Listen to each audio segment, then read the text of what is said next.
Hello, everyone. Welcome to the very first episode of. Whoa. Y'all hear that wind? I don't know if you guys can hear that or not. But welcome to the very first episode of Take the Damn Flowers. My name is Daisy and I'm your host. I'm so excited to finally be recording my podcast. It took a lot of trials and tribulations to get here, but the point is that we're here and we're ready. So I'm not going to bore you too much about the process of what it took to get here, but actually, that kind of dives into our topic for today, which is about how to stop dreaming and start doing. So, everything starts off first as an idea, right? It's something that pops into your head, whether you're taking a shower, whether it's the middle of the night and you're trying to fall asleep in your bed, or whatever the case is. Everything, derives from an idea, or maybe you saw someone else do it and you would like to try it as well. I'm saying it, but in reality, it's whatever that thing is. The thing about ideas is that alone doesn't create change. You have the idea, but just having the idea, it's not going to bloom out of nowhere and just start out of nowhere. You actually have to put action behind it. Then you start dreaming about this business idea or this personal goal of yours or this project that you would like to begin working on. You can dream about this idea that you have for as long as you want, but again, if you don't put any action behind it, nothing's going to happen. If you don't change your day to day and start implementing things into your routine that's going to help you acquire that end goal, nothing is going to happen. Execution is where the magic happens, okay? So the shift is in your mindset, the way that you think on a day to day basis. Also, side note, look at my nails.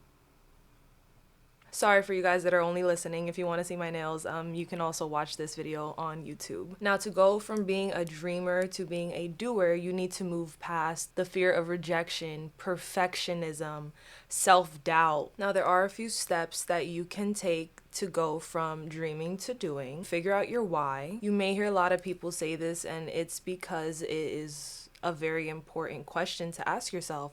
Why are you taking this next step? Why is this an idea that you have? Why is this a goal of yours, a dream of yours?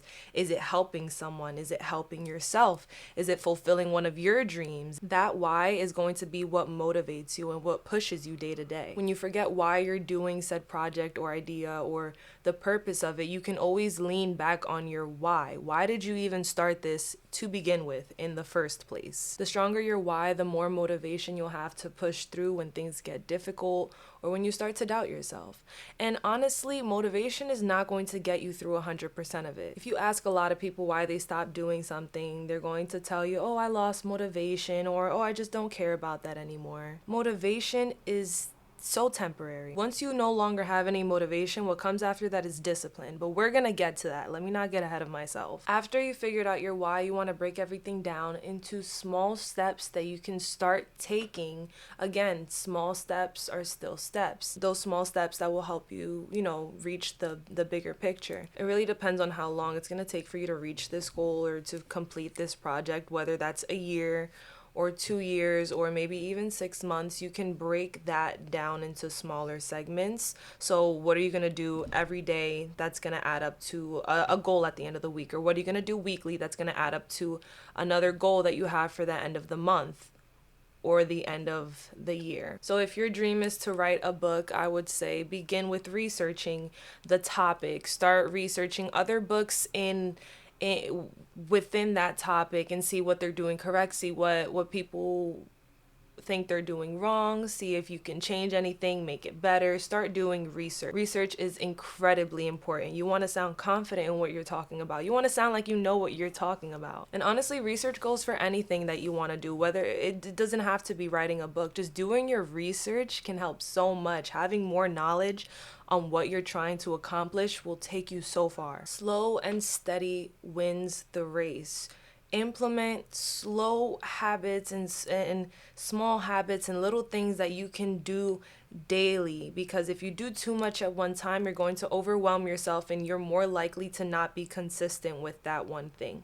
So start implementing things slowly into your routine so that you can start to see a little bit of change. And don't forget, at the end of the week, month, year, whatever the case is, at the end of the day, make sure that you reflect and look back on what you did and the progress that you have made. A lot of the time people forget to do that. I myself forget to do that. I get so stressed and I ask myself, why aren't I where I'm supposed to be? Why am I not where I set out to be? And I forget about all the progress that I have made and everything that it took to get me to where I am today, because I'm closer to my goal. The next thing I would like to pair up with taking those small steps and setting those goals is to also set a timeline as well, because it just can't be a free for all. You can't say, hey, I'm going to do this, and just something that should take you a week ends up taking you a few months. Why? Because you didn't set a timeline, and it has to be a reasonable timeline. If you begin and the timeline doesn't make sense, you can always go back and adjust. That's what I love about setting goals and having a plan, is that once you begin to execute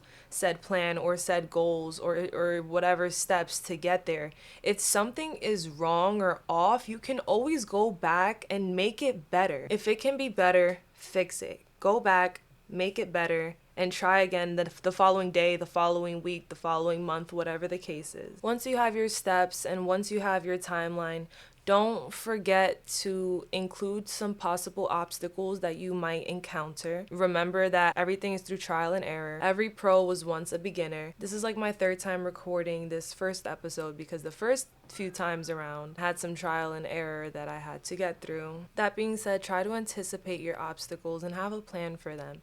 And if you don't have a plan, you're gonna figure it out. Why? Because we are solution oriented. You can't be that type of person that's like, oh, why is this happening to me? Or, oh my goodness, now there's nothing I can do. No, be solution oriented. Figure out a solution. You are going to figure it out, because you always do, because that's just what we do. And if you can plan ahead for said obstacles that may come about, then do that, because your future self will thank you. Now that we've taken this idea and turned it into an actionable plan, we have to embrace the process. This is the part that most people don't like. I personally get discouraged when I remember that I'm still in the process. I'm meeting little tiny, short-term goals to get to my long-term goal, but I'm not there yet. And that can be discouraging, but you have to embrace the process. The process is uncomfortable, it's messy, it's unpredictable, but that's what makes the end result that much more rewarding. You're going to make mistakes. You're going to mess up. You're going to learn as you go, and that's totally fine. It's essential, actually, because every step you take, every failure you encounter, every small win is moving you forward. Again, take account for those small wins at the end of the day, the end of the week, the end of the month. You've been planning to go to the gym and you showed up. And I think that's a win.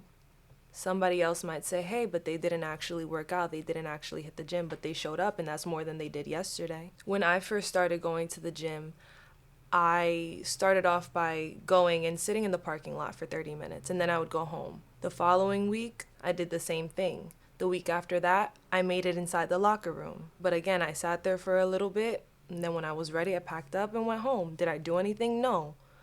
But the third or fourth week, I started using the equipment in the gym. And that's still progress. No, I didn't on the first day go from the parking lot straight to the gym and started working out like I've done this before, because it can be nerve-wracking when it's your first time, especially when you're by yourself. The point of that is that every step is still a step. As long as it's forward. It's okay to take a few steps back, but not as long as you keep moving forward, as long as you keep intentionally going forward. I also wanted to include that you have to be flexible. Everything is not always going to go as planned. You're going to have some detours, but that's going to help you. Maybe you were meant to be detoured, and maybe you were meant to find these other magical things, or maybe you were meant to, I don't know. It's just not always a straight line how you planned it to be. And you learn from these experiences. You grow from these experiences. Maybe you needed that experience. So don't get too upset when things don't go exactly as planned. Once you've begun to embrace the process, once you've started taking those initial steps and you've been consistent for a little bit, that motivation may start to wear off.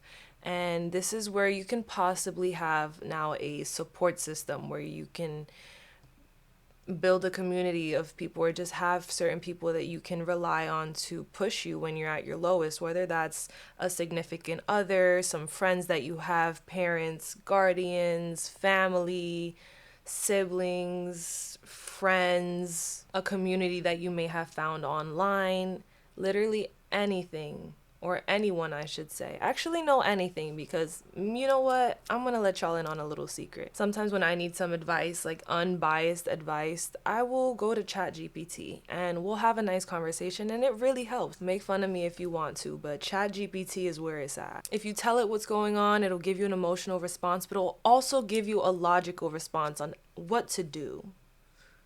It may not be there for you like a friend, you know, that connection to that level, but it will tell you how to move forward, and you can definitely take that into consideration. Now, the reason why I say this is a little bit controversial is because I don't believe that depending on people is the best way to go. It is nice and it is helpful when people have similar goals to yours and you can relate to them on that level, and whenever you're doubting yourself, you can have that conversation with them. But the issue with that is if they start slacking, then you might start slacking too, because you're depending on them. So you're like, oh well, they're not doing it anymore, so it's okay for me to slack off. They might stop checking you, they might stop checking in on you, they might stop giving their opinion, advice, whatever. Speaking of opinions and advice, do not take any advice from someone whose position you don't want to be in. I just want to get that out the way. But back to the support system. Yes, it's nice to have people and to have a community to depend on, but don't depend too much to where if they're not doing what they're supposed to do, you stop doing what you're supposed to do. So there has to be a balance there,